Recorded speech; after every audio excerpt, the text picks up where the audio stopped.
Desde 1936, a Alemanha nazista vinha conquistando territórios na Europa. Mas por que as grandes potências capitalistas não faziam nada para deter o avanço dos alemães? Por que é que elas assistiam passivas às investidas imperialistas da Alemanha nazista? A resposta é simples. As grandes potências capitalistas achavam que uma Alemanha forte poderia bloquear o avanço da Revolução Comunista. E o líder alemão, Adolf Hitler, se aproveitou dessa situação e do clima anticomunista. No dia 1º de setembro de 1939, as tropas alemãs invadem a Polônia. Aí também já era demais. A França e a Inglaterra declaram guerra à Alemanha. E começa aí a Segunda Guerra Mundial.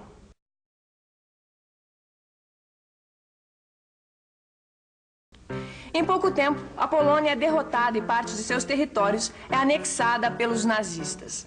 Daí para frente, a Alemanha avança sobre a Europa. Primeiro foi o norte. Hitler invade a Dinamarca e a Noruega. Depois vem a ofensiva na frente ocidental, quando os alemães violam a neutralidade da Holanda, Bélgica e Luxemburgo.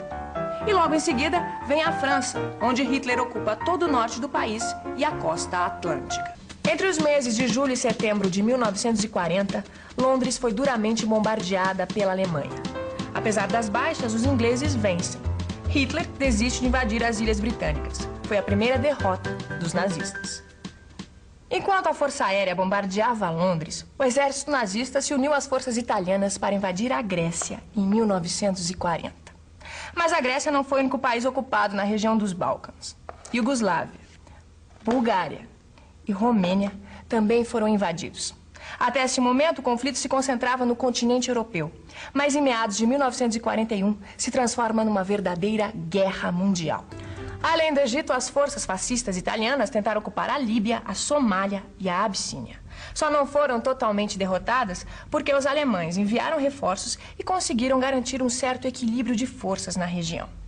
Mas, na verdade, naquele momento, os alemães estavam interessados mesmo no vasto território soviético, rico em petróleo, cereais e outras matérias-primas. Hitler havia feito um acordo de não agressão com Stalin, o líder soviético. Mas depois de ter fracassado na Inglaterra, Hitler teve que desprezar esse acordo para garantir a hegemonia alemã no continente europeu.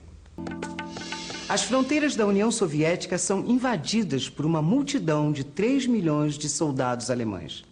Os alemães subestimam a capacidade de defesa dos soviéticos, que resistem heroicamente e transformam a União Soviética no palco das maiores batalhas terrestres da Segunda Guerra. Pois bem, até agora a gente tem a seguinte situação. Os italianos lutam no norte da África e os alemães avançam pelo território soviético. Mas e o Japão? Você deve estar se perguntando. Bom, o Japão estava em campanha militar para conquistar a Ásia.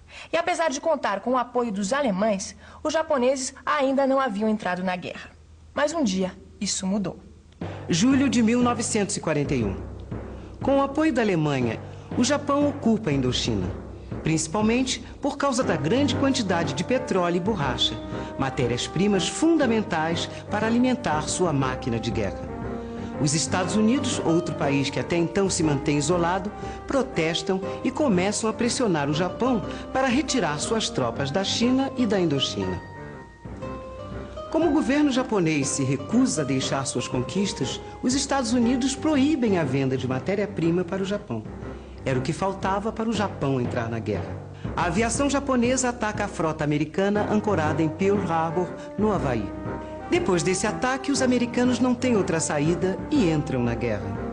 Com a entrada dos Estados Unidos no conflito, a gente tem agora nos campos de batalha os principais envolvidos na Segunda Guerra. De um lado, os países do eixo, a Alemanha, a Itália e o Japão, e do outro lado, uma união que ganha o nome de Grande Aliança e que tem como líderes os Estados Unidos, a Inglaterra e a União Soviética. Mais ou menos um ano depois de ter se concretizado, a Grande Aliança começa a dar resultados. E os aliados começam a vencer uma série de batalhas. No Pacífico, as tropas americanas detêm o avanço japonês. Na África, os ingleses derrotam o poderoso general alemão Rommel em El Alamein. Logo depois, uma expedição anglo-americana desembarca na Argélia e no Marrocos, obtendo o apoio das colônias francesas. E em maio de 43, 250 mil soldados alemães se rendem na Tunísia, encerrando a guerra na África. Já os soviéticos, em fevereiro de 43, depois de uma gigantesca batalha em Stalingrado, impõem uma derrota total aos alemães, que começam a ser expulsos da União Soviética. No Pacífico, os americanos vão cada vez mais ganhando espaço dos japoneses.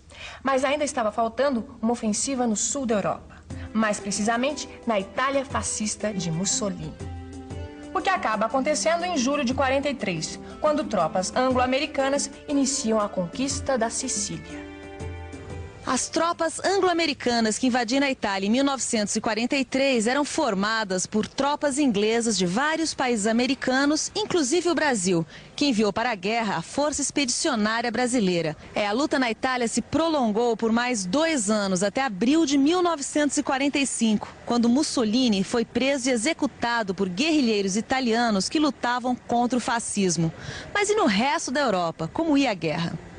1944. O Exército Vermelho expulsa definitivamente os alemães da União Soviética e avança pela Europa, libertando os países bálticos, a Polônia, a Romênia, a Bulgária e a Iugoslávia. Enquanto os soviéticos avançam, os ingleses e americanos iniciam uma ofensiva na frente ocidental. Desde junho de 1944, os aliados iniciam a maior ação militar da Segunda Guerra Mundial. Os exércitos cruzam o Canal da Mancha e invadem as praias da região da Normandia, na França.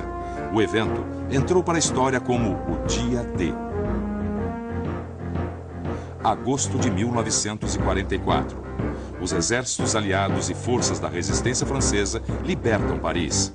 30 de abril de 1945.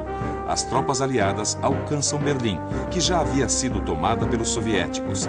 Hitler se suicida e a Alemanha se rende. Mas ainda faltava o Japão. Apesar dos americanos terem conseguido impor sua superioridade naval no Pacífico, onde conquistaram várias ilhas e retomaram as Filipinas, os japoneses continuavam resistindo. E para vencer de vez a resistência dos japoneses, os americanos decidem utilizar uma nova arma: a bomba atômica. Ah, então foi essa a primeira vez que usaram a bomba atômica? É, e sobrou para Hiroshima e Nagasaki, né? Você vê que as duas cidades ficaram praticamente destruídas. E vem cá, os americanos conseguiram o que eles queriam? Bom, Gil, depois dessa não tinha mais como, né?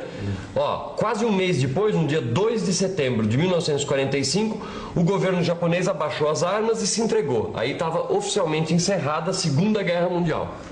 Com o fim da guerra, muitas coisas mudaram no cenário mundial.